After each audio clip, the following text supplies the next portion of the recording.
Selamat pagi pemirsa, kami memperoleh gambar-gambar eksklusif beberapa jam sebelum pesawat Merpati MA60 dengan nomor penerbangan PKMZK mengalami kecelakaan.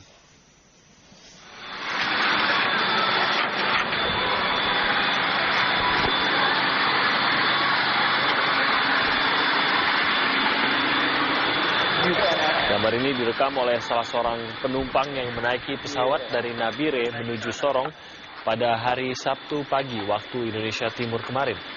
Nampak suasana di dalam pesawat saat baru lepas landas dari Bandara Nabire. Pesawat menyeberangi Teluk Kaimana sebelum tiba di Sorong. Dan dalam gambar ini Anda juga bisa saksikan dua pramugari pesawat Merpati yang tengah beraktivitas. Salah seorang pramugari tengah menulis sesuatu dan beberapa waktu kemudian seorang pramugari lainnya bertanya dan melakukan pekerjaan lainnya di dalam pesawat.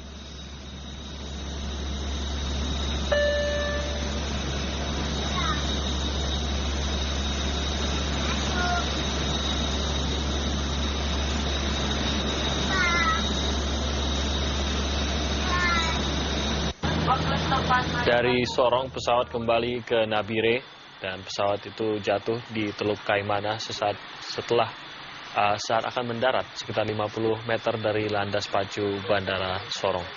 Pesawat yang jatuh adalah pesawat Merpati tipe MA60 berkapasitas 50 orang dan hingga kini tim penyelamat telah menemukan 17 jenazah korban kecelakaan pesawat.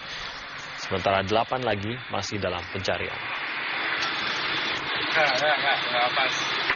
Nggak pas.